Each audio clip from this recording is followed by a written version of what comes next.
I'm on page 48 in the textbook. Remember, we are figuring out the meanings of words using our foldable piece of context clues. This is the example on page 48, and there are no questions. I just want to look at this with you and show you how I would think about these context clues. I'm not saying that my way is the only way. This is just the way that my mind works. You may find strategies that are different, and that's why it is so important for you to practice. Read things that you love to read. Read about things that interest you and look for these words. So I'm going to annotate as I go, and that just means to highlight or underline the words that are a little bit difficult to me. So here's the example. Starts off with a quote. "Yay, blue dogs!" Jana shouted in jubilation when her team won the game. With joy, she joined in the cheering and clapping. When she noticed Sam slumped in his seat with his head down in dejection, she tried to tone down her enthusiasm. So as I look at this passage, there are 4 words that really jump out to me as words that I would consider difficult.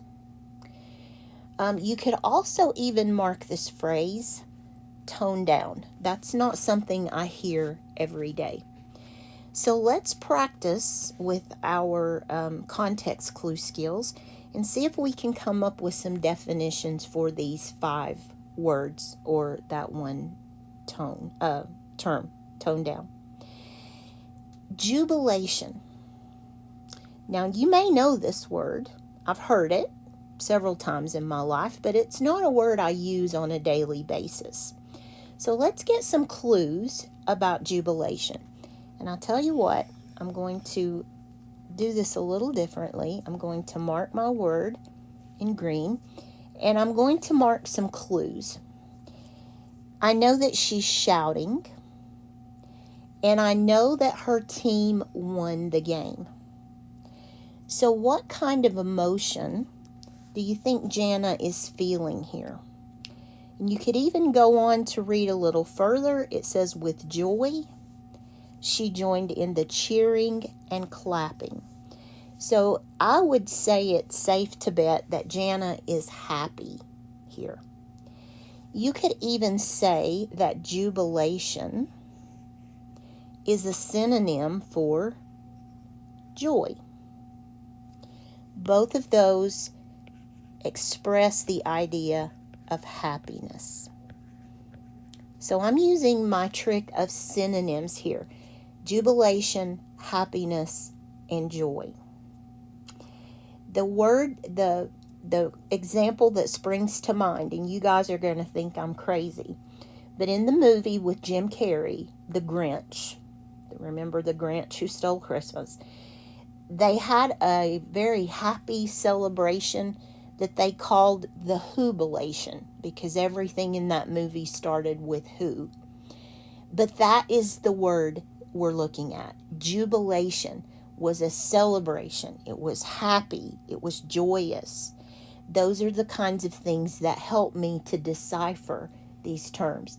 So think about where you've heard the word before, even if it's something silly like that. In a movie, I will always think of that word, jubilation, when I think of something happy. So that is the definition of jubilation. Okay, and then we have the word slumped. Sam was slumped in his seat with his head down. So how was Sam feeling? Was he jubilant? Was he joyous? He was not. I can gather, I can infer. Here's the skill of inference. Slumped literally means not sitting up straight. He wasn't sitting upright. He was slumped over I picture someone who may not be feeling well as slumping over. If a person is having a heart emergency, they will usually slump forward. So Sam was slumped in his seat with his head down. This leads me to infer that he was not happy. So this is the opposite of what Jana was feeling. The antonym of jubilation is unhappiness.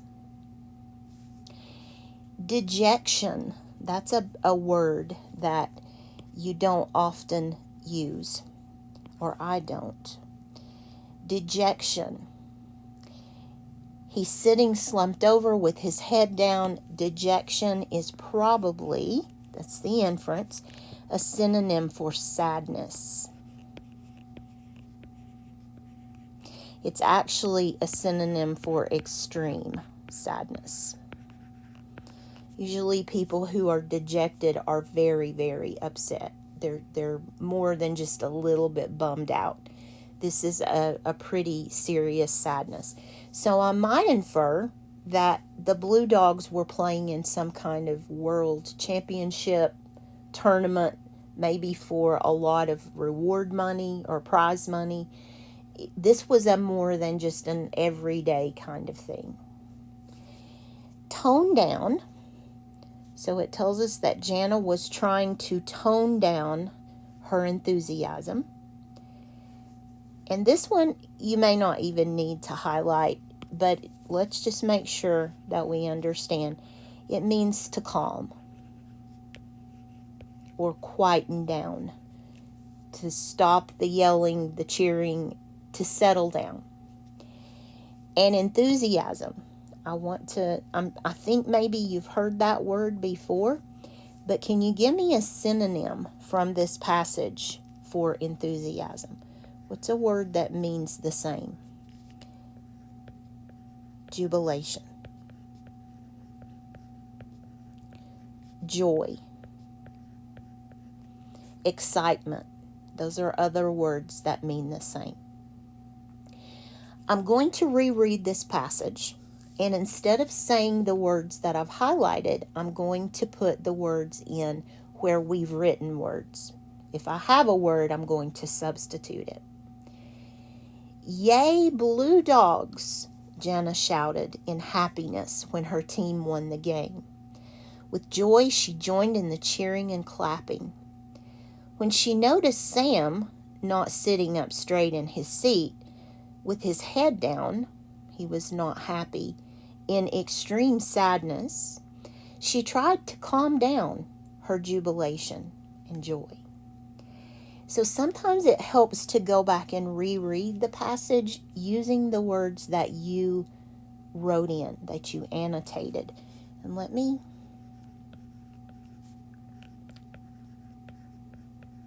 show you this word. Annotate comes from, at least I'm going to say it does, from the word note.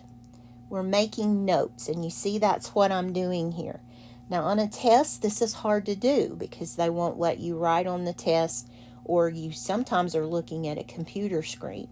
But if you practice this enough, it's almost like your brain will start to do this for you.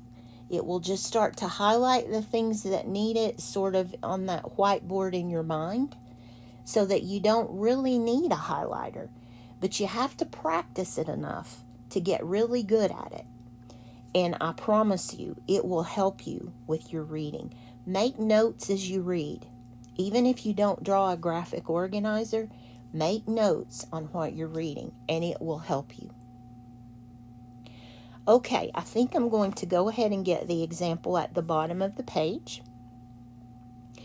This is a little more complicated, not much, it's just a little bit longer of a passage, but it says to read the passage and then answer the question. Raymond read over the checklist one more time and made sure all the tasks were complete. Then he ran a spell check one last time before saving his document. He was an expert in taking hastily written jumbled drafts and making them clear and coherent. He knew his meticulous methods has saved his boss embarrassment on more than one occasion. Read the sentence. He knew his meticulous methods had saved his boss embarrassment on more than one occasion. Had saved his boss embarrassment. So whatever meticulous means,